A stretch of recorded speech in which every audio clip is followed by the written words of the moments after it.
የዛሬ የገና በዓል እንግዳዬ መልአከ ብስራት አባ ወልደ ትንሣኤ ይባላሉ። ማናቸው? እሳቸው በአያት መሪ ቅዱስ ፋኑኤል ቤተክርስቲያን አዲሱ አስተዳዳሪ ናቸው። የምትወዱንም የምትጠሉንም እንኳን አደረሳችሁ አደረሰን ለበዓለ ልደት። የዛሬውን እንግዳዬን ቁሜ ነው የምቀበላቸው። አባዬ ግቡ አረፍ ይበሉ።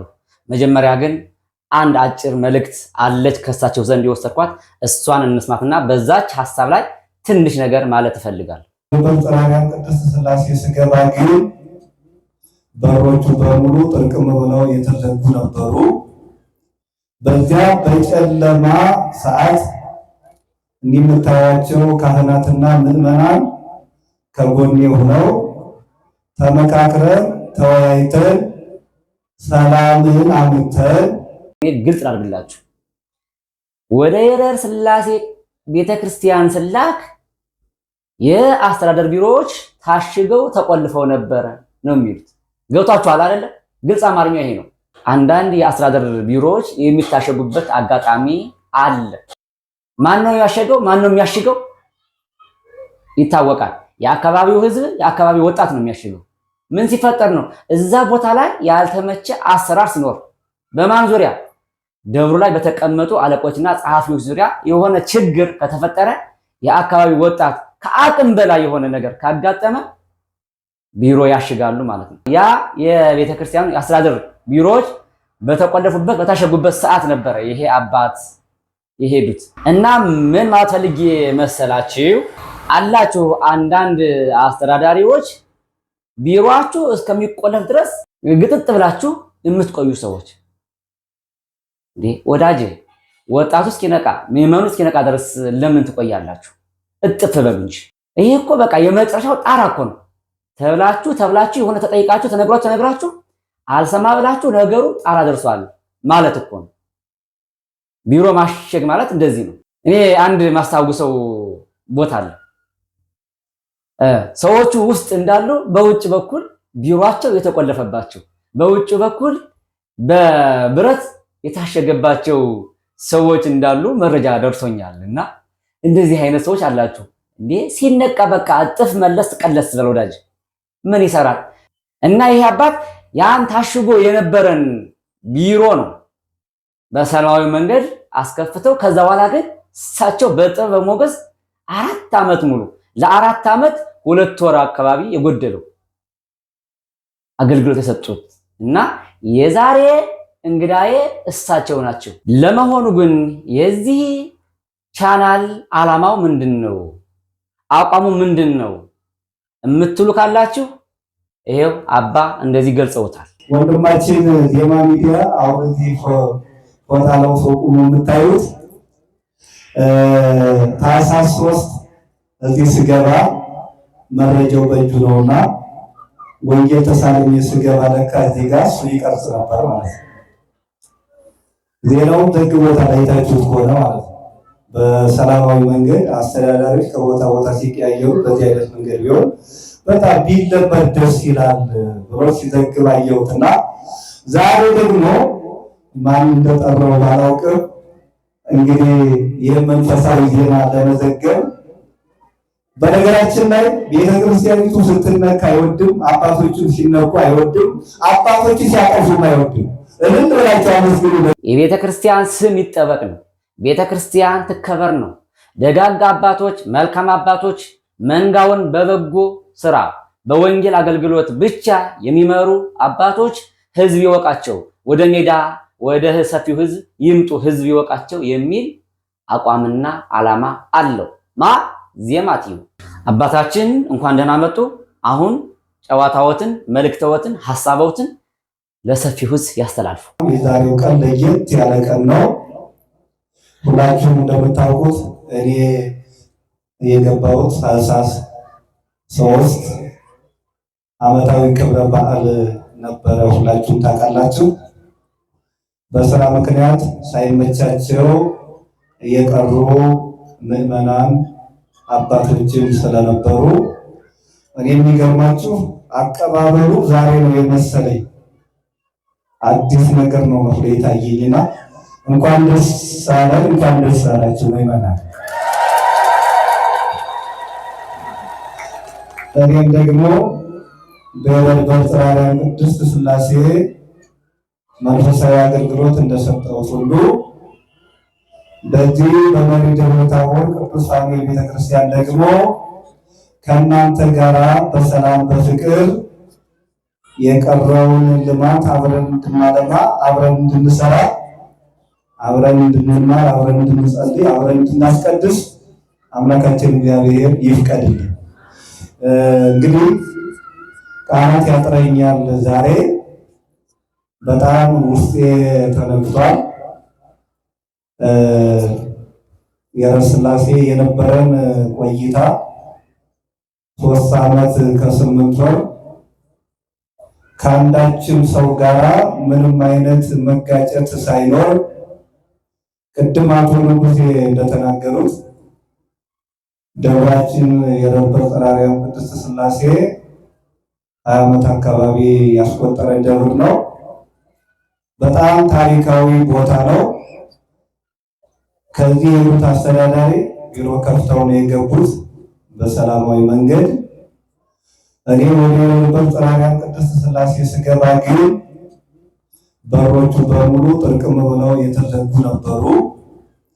በዚያ በጨለማ ሰዓት እንደምታዩቸው ካህናትና ምዕመናን ከጎኔ ሆነው ተመካክረን ተወያይተን ሰላምን አምጥተን ልማት እያለማን 3 ዓመት ከ8 ወር ቆይተናል። ክብርና ምስጋና ለአምላካችን ለእግዚአብሔር።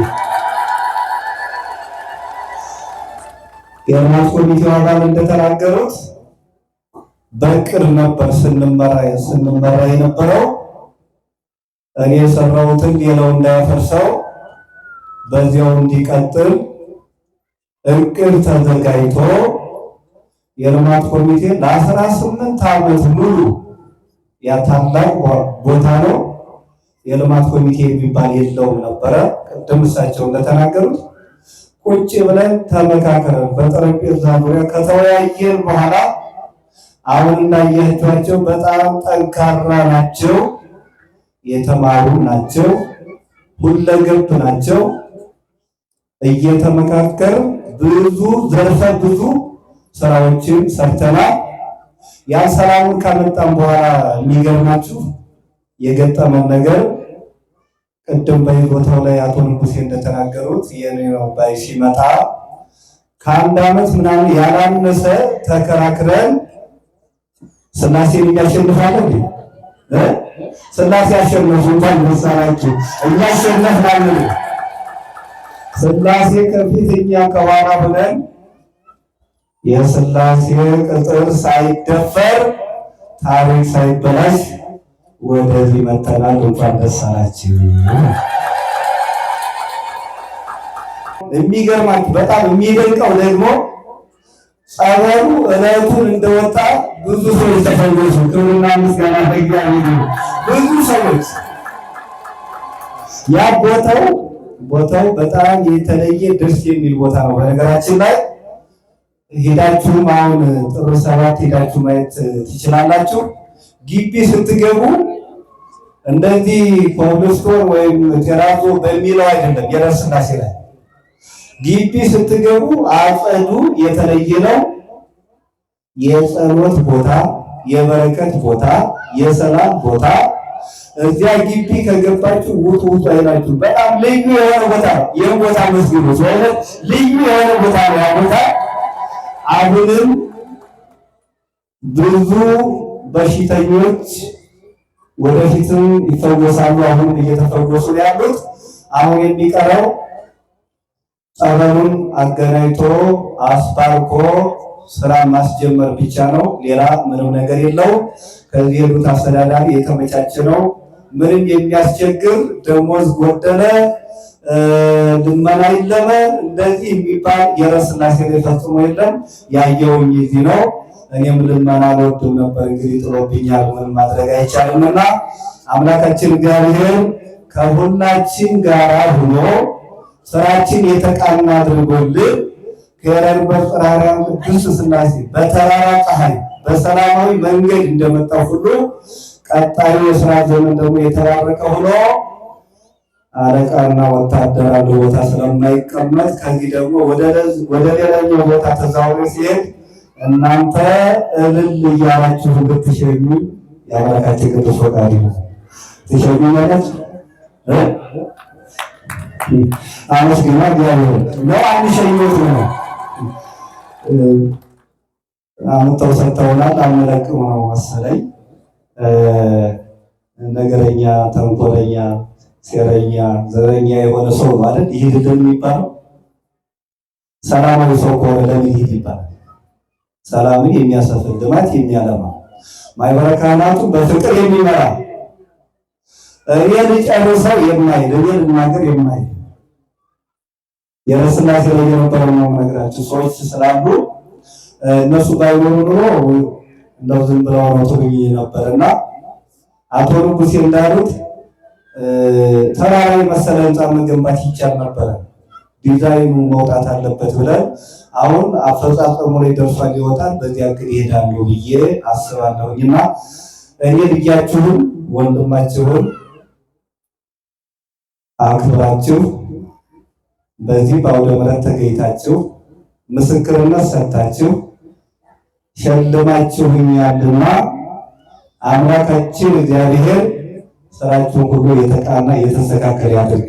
አመስግኗቸው። ከወረ ሥላሴ ወጡት በአጠቃላይ ኮርቼባችኋለሁ።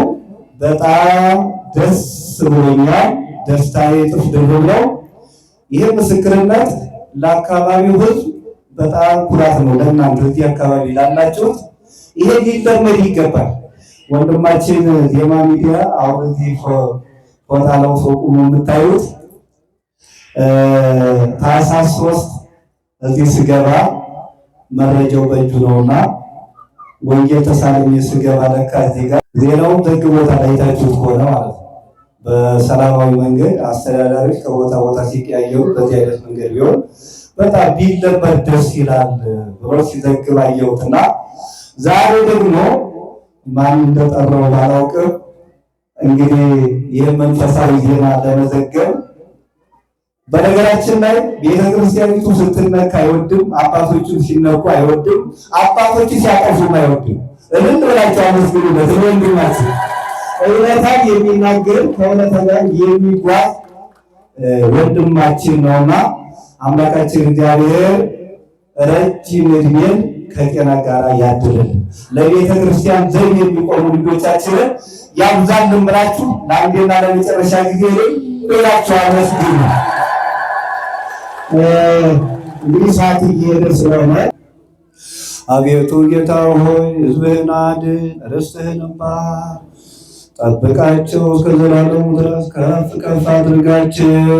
በአንድ ልጅ በጌታችንና በአምላካችን በመድኃኒታችን በኢየሱስ ክርስቶስ በክቡር ደሙ ዋጃት። የዛም የሆንካት ቅድስት ቤተክርስቲያን ጠብቃ። ለነገሥታትና ለመኳንንት ለንጹሕ ወገንና ቅዱስ ለሕዝብ ማደሪያ ሰው ዘንድ የመረጥካት ወደዚች ቅድስት ቤተክርስቲያን መጥታችሁ ተሰብስባችሁ የጸለያችሁ ያስቀደሳችሁ የጌታችንና የአምላካችን የመድኃኒታችን የኢየሱስ ክርስቶስን ቅዱስ ሥጋውንና ክቡር ደሙን የተቀበላችሁ በማወቅ ወይም ባለማወቅ የሰራችሁትን ኃጢአታችሁን ሁሉ ይቅር ይበላችሁ።